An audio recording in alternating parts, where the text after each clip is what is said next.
Have you ever found yourself saying yes to something you didn't really want to do just to avoid the guilt of saying no? Maybe it was a last-minute request at work, a social invitation, or yet another thing to add to your packed calendar. Learning to say no isn't easy, but it's essential to learn how to protect your time, energy, and mental health. In today's episode, I'll share why saying no feels so hard, how to let go of the guilt, and practicing saying no confidently while staying true to your priorities. Welcome to Calmly Coping. My name is Tati Garcia, and I'm a licensed therapist and coach specializing in helping high achievers stop putting themselves last so they can feel more calm, balanced, and confident from within. If this topic interests you, then please like, subscribe, and hit the notification bell so you can be notified every time I release a new episode.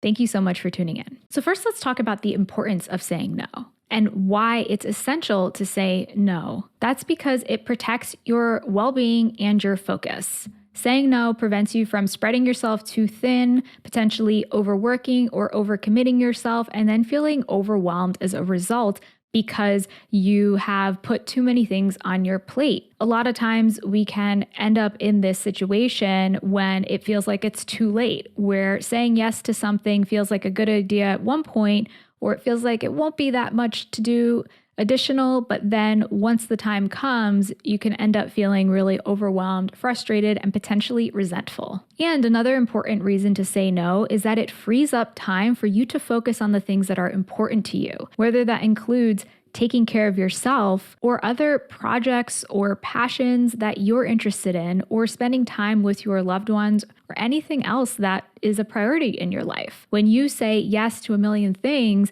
then you're taking time away from being able to say yes to the other things that could potentially be even more important to you. Now, why does saying no feel so hard? Maybe you fear disappointing others and you don't want to be perceived as being uncooperative or unkind or not caring. And this can make you feel pressured in a way to say yes, or fearful of saying no. You might feel like saying yes proves your capabilities and your dedication, and that if you say no, that means that you're not a hard worker or you're not a good friend or whatever else you are interpreting that to mean. And it's easy to conflate saying no with then failing others. You might feel like you're letting people down when in reality, we all have to say no at certain points. We can't do everything, and that is just natural. In addition, you might have learned to prioritize other people's needs over your own. And this can result in internalized guilt that you might feel, and maybe make you feel guilty when you set boundaries or say no, because you learned that it's important to please others before taking care of your own needs. And you might have even learned to ignore your own needs. And as a result,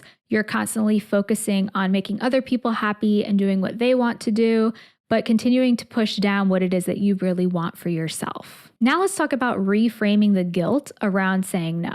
Guilt can feel uncomfortable, and it's often a motivating emotion to get us to apologize for something or to change our behavior.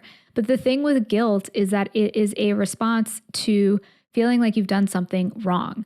And objectively, saying no is not something wrong. One way to look at it is guilt is a reaction to making changes that might feel uncomfortable and unfamiliar for you. And that is a sign of growth. If you feel guilty when you're saying no to something, that might mean that in the past, this is something that you avoided doing. And now you're facing that fear and doing the thing, and it's going to bring up those uncomfortable emotions. But that's okay. And learning to do the thing anyway and be okay with whatever feelings come up can help you to build that muscle of saying no and feeling more confident doing it in the future. Ultimately, saying no is an act of self-respect and self-worth, and it's not an act of disrespecting others. So instead of saying something like, if I say no, my boss is going to think that I'm not a team player, consider saying something like, if I say no to this extra project, then I'll be able to deliver better on the ones that I'm already working on. Now let's talk about some practical strategies for saying no. It can help to have some kind of like canned responses ready for how to say no, because in the moment, it can feel really uncomfortable if this is something that's new for you, or if you are afraid of letting somebody down, or if you feel like you might have the tendency to over-explain because you feel guilty. That's when a simple kind of canned response can help. And not like you're reading from a script, but just something you can kind of keep top of mind for those moments when you feel caught off guard or you feel like you want to say no, but you want a simple way to do so. So here are some examples. Thank you for asking, but I don't have the bandwidth right now. I appreciate the opportunity, but I need to focus on my current priorities. This one can be especially helpful, let's say, if a boss wants you to help on a new project. You might say something like, I can dedicate time to either project A or project B. Which would you like me to prioritize? And next, I want to talk about 3 steps that can be helpful when it comes to saying no. So first is to clarify your own priorities. What is important to you? Or what do you have the time and energy for? This can help you to determine whether you want to say yes to something or no. I often will go by this saying of, if it's not a hell yes, then it's a no. If I get a request to do something or somebody's asking me something and I'm not like really excited, like it's a hell yes, then I will often say, okay, maybe that's something that I'm either not excited, doesn't resonate, or isn't something that I need to be committing my time and energy towards right now, because I can be committing it towards the other things that are important to me. So this can be a gauge that you use in your personal life or your professional life, depending upon how much freedom you have. And ultimately, even if you have responsibilities being given to you by a boss or by somebody in your company or whatever the expectations are, at the end of the day, we all have a limited amount of time and energy. And saying no to something doesn't mean that you are incapable of doing the work, or that you are not a good worker, or that there is something wrong with you, or that you are flawed or deficient in any way. Saying no is a way of expressing the fact that I have a finite amount of time and I can't do everything at once. Even the most intelligent, successful people cannot say yes to everything. And that is an important thing to remember. Saying no does not mean that you're a failure or that there is something wrong with you. And this step of clarifying your priorities can help you to discern, what do I have the time and energy for right now? And what is something that is a priority to me in my life at this moment when it comes to this question? So for example, you might decline a late night work meeting in order to preserve your focus and energy for spending time with your family or for a presentation that you have the next day. The next step is to take time to think. It can be easy to be caught off guard when somebody asks you to do something and then in the moment feel pressured to say yes and then regret it later.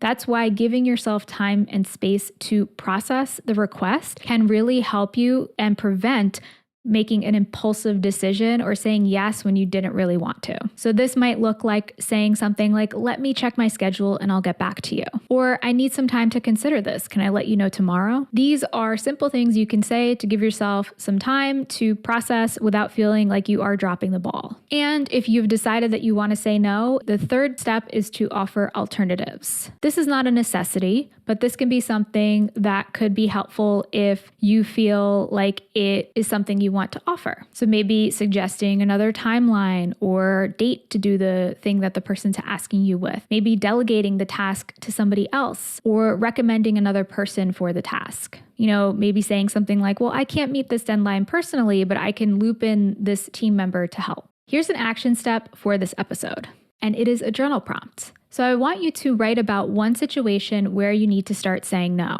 Reflect on how saying yes to something like this in the past has affected your energy, mood, or progress, and then write how saying no would help you and how you'll phrase it when the situation arises. After you've completed this journal prompt, then this week, try and practice saying no in a small way. So for example, maybe turning down a meeting that isn't essential, declining an invitation to a social event if you need time to recharge, or setting a boundary at work by clarifying priorities with your manager. Saying no can feel uncomfortable, but it is one of the most powerful ways to protect your time, energy, and mental health. With practice, you'll find that setting boundaries not only helps you to protect these things, but also helps you to feel more confident in showing up authentically and strengthens your relationships. Start small, stay consistent, and give yourself some grace along the way.